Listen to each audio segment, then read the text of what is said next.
Jacobo Arminio. Yo creo que él es un holandés. Y Jacobo Arminio, y claro, ¿por qué citamos a Arminio? Porque él fue el primero que lo dijo, o el primero que lo dijo tan bien. O sea, después de eso, todos se basan en lo que él dijo. Quizás añadiendo alguna cosita, pero punto. Él lo dijo demasiado bien como para volver a repensarlo todo de nuevo. Y entonces Arminio fue un pastor y un teólogo muy competente, que él fue asignado para estudiar y defender el calvinismo, ¿verdad? La doctrina de predestinación de Calvino, que se parecía muchísimo a la de Hipona, a la de Agustín de Hipona. Y entonces pues, y él estudiando para defenderla, encontró y llegó a la conclusión y dijo, no puedo, porque es que esto no es bíblico. Y entonces pues, de hecho él fue declarado un hereje y todo, él fue proscrito, o sea, él sufrió en carne propia lo que pensó, lo tuvo que pagar. Así que se podría decir muchísimo más, ¿verdad? Yo solamente estoy diciendo aquí, de hecho, cuando yo fui al seminario a estudiar, yo tenía como 3 o 4 temas que yo decía, yo quiero salir del seminario compenetrada con esos 4 temas. Y uno de ellos era la predestinación. Otro era el Espíritu Santo, ¿no? Las diferentes interpretaciones de lo que es la obra y la persona del Espíritu Santo. Y entonces pues hice mi trabajo, cogí un curso nada más que de Romanos, y dentro de Romanos pues el capítulo 9, ahí es que todo el mundo, tú sabes, cómo aplicamos esto a nuestra doctrina, porque no es tan fácil, pero ya eso se queda para otra serie. Y entonces, pues, ¿qué pasó dentro del catolicismo? Que es lo que vamos a ver hoy. Mientras todo esto está ocurriendo dentro de las diferentes ramificaciones de la Reforma, pues ¿qué pasó dentro del catolicismo? ¿Verdad? Porque dentro del catolicismo también suceden cosas. Y hemos visto aquí en diferentes momentos históricos, no es que no hubiera dentro de la misma iglesia esfuerzos tremendos por erradicar toda esa corrupción, toda esa ostentación, ¿verdad? Que la iglesia se perdió de las altas jerarquías de la iglesia por siglos. Estuvo completamente con bien raras excepciones. Estaban allí porque era una forma de enriquecerse. Y entonces, pues en la Edad Media, las propiedades no se dividían. O sea, la alta aristocracia mantenía ese poder inmenso. ¿Por qué? Porque las propiedades no se dividían entre los hijos. Era el primer hijo el que heredaba todo. Y entonces, ¿qué hacían con los secundones? Los famosos secundones. Pues los trataban de poner en la milicia o en la iglesia. Esas eran las alternativas. Y entonces, pues, aquí, por ejemplo, en el siglo XVI, que iba a repasar un poquito para atrás de lo que se había dado, pues uno de estos papas reformadores, ¿a quién tenía como cardenales y como obispos? A hijos y nietos, todos bastardos. ¿Perdón? Y claro, era el papa se supone que no se casara, pues todos eran bastardos. Y eso fue en el siglo XVI, en medio de la Reforma. O sea, y él, ¿verdad? Quizás para compensar por todas las otras cosas, pues entonces él empezó a hacer una reforma de verdad en la iglesia. Y eso fue una de las primeras cosas que cogimos. Y que ese papa llevó al concilio de Trento, que es el concilio que empieza a enfrentarse a los retos de la Reforma. Que esto era la introducción, y la cosa se fue por otro lado. Pero de todas maneras, ¿qué tiene que ver la doctrina esta de la predestinación? Aquí, dentro de la Iglesia Católica, eso es una de las cosas que estremece a la Iglesia Católica, porque esto es un tema, aquí estamos hablando más que de la predestinación, de la salvación misma. Acuérdense, en medio de la Edad Media, todo el mundo creía en la salvación, no es como ahora, ¿verdad? Que que la gente dice ser cristiano y, bueno, ¿qué es ser cristiano? Pues, tú sabes, se bautizan cuando son niños y se casan por la iglesia y quizás algún Viernes Santo van a la iglesia y obviamente si mueren, ahí sí es verdad que no puede fallar un funeral cristiano y todas las misas que se pagan y se piden y vaya. En la historia de Puerto Rico a mí me llamó muchísimo la atención. En la historia de Puerto Rico la Iglesia Católica fue muy ausente. Nosotros tenemos un catolicismo fuerte, pero es un catolicismo popular y mezclado con muchas cosas, ¿verdad? No es la doctrina así pura de la Iglesia. Y entonces pues nosotros tuvimos un catolicismo que apenas los sacerdotes podían salir de los centros urbanos de los pueblos a atender a las ovejas, porque era imposible, o sea, Puerto Rico estuvo incomunicado, y Puerto Rico está todo resquebrajado de ríos, y ya no tanto, porque los ríos de antes no son los ríos de ahora, déjame decirle. Es más, en la época que yo viví en Guasio de San Sebastián, yo quisiera que ustedes vieran la diferencia de ese río, tú sabes, en 40 años, eso es una cosa, claro, eso da una pena tremenda, eso es. Y entonces pues, por ejemplo, el río Culebrín en San Sebastián, una de las reglas que tenían en aquel momento era para conservar más limpio, ¿verdad?, donde cogían la gente el agua, porque el agua era la del río, punto.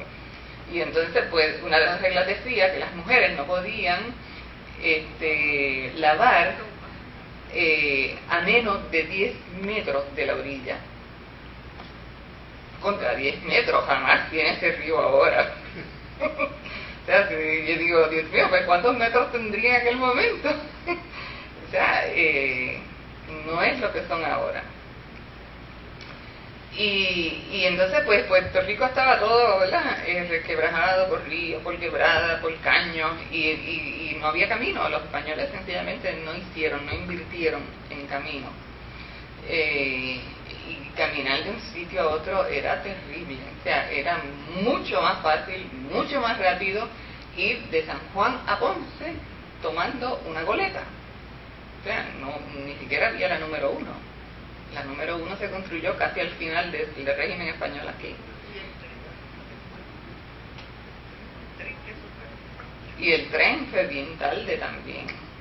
Así que, y entonces pues la gente clamaba, ¿verdad?, por la fundación de pueblos, pero no era tanto por bautizar al nene, ni por casarse por la iglesia. ¿Era para qué? Para la preparación a la muerte. Para la muerte. O sea, eso sí que no podía fallar. Se pagaba lo que fuera, lo indecible, por tal, porque estamos hablando de la eternidad. ¿Sabes? Y la gente antes se preocupaba por la eternidad. Ahora solamente la persona común y corriente se enfrenta con la eternidad ¿cuándo? Con la pérdida de algún ser querido, cuando llega una enfermedad terminal, ¿verdad?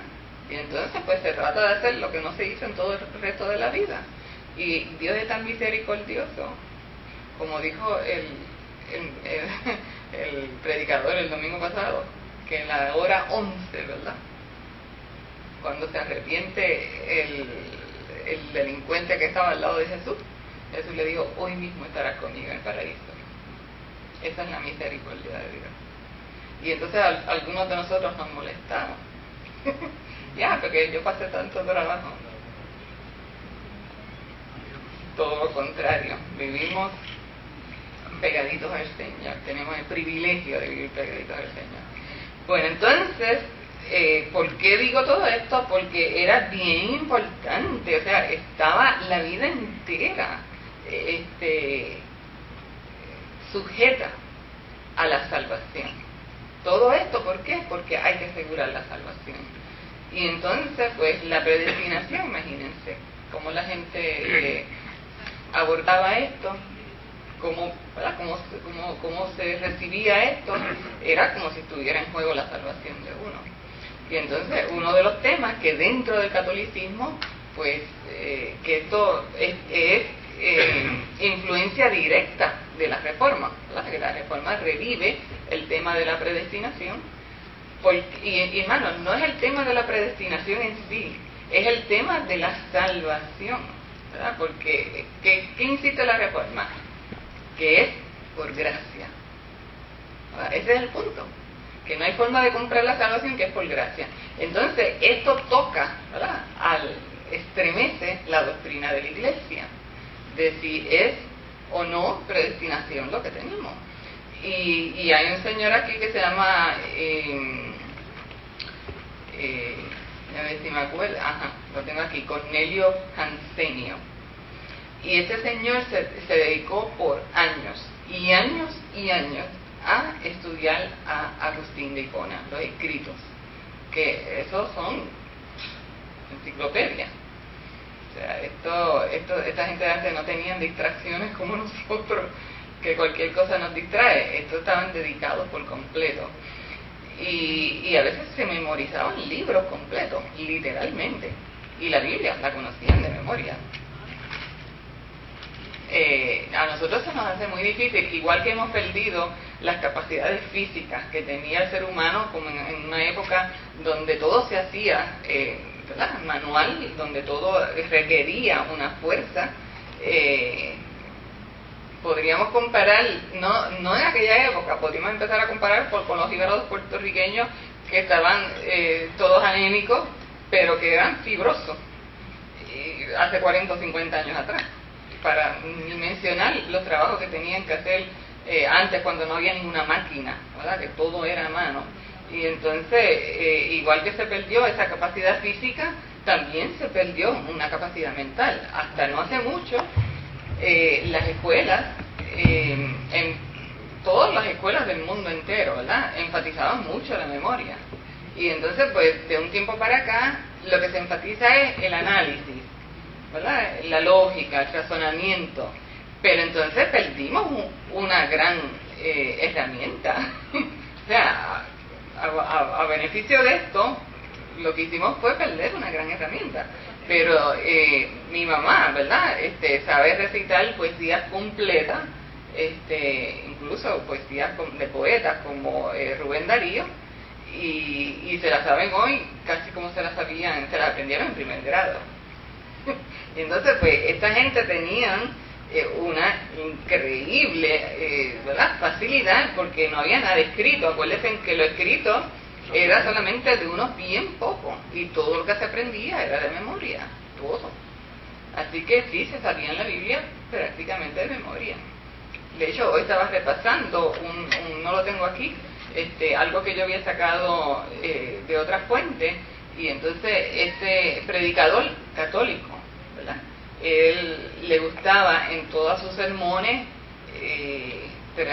citar gente, pensadores, y, ¿verdad?, respaldar sólidamente lo que estaba diciendo. Cuando un día lo cogen fuera de pifia, no tenía tiempo de prepararse, y le dicen que tiene que predicar. Y entonces él dijo, bueno, pues entonces tendré que usar la Biblia. Y se sabía la Biblia de memoria. Y entonces imagínense, de ahí en adelante jamás volvió a su estilo anterior. Y esto se da dentro del catolicismo, a la misma vez que la reforma está en su efervescencia. O sea, dentro del catolicismo se dan estas cosas, se dan. Y entonces una de estas cosas que se dio, pues, fue la revisión de lo que era la salvación por gracia. Hoy nosotros tendemos, ¿verdad?, según la mentalidad de hoy, del siglo XX, tendemos a ver la predestinación como una carga terrible. En aquel momento era un gran alivio, era un gran descanso pensar, yo no tengo que hacer nada para adquirir la salvación, es por gracia. Porque tendemos nosotros a ver, ay, pero como esa gente, lo que a mí me pasó, que nunca se me ha borrado. Cuando la primera vez que yo leí una hoja, que me la dieron como en 8º grado, de Calvino, de quién había sido Calvino, y fue sobre la predestinación, a mí me dejó en shock. Porque imagínate que no se me olvide ese detalle, ¿verdad?, de tantas cosas que uno le pasa en la vida y no se le olvide detalles como ese, porque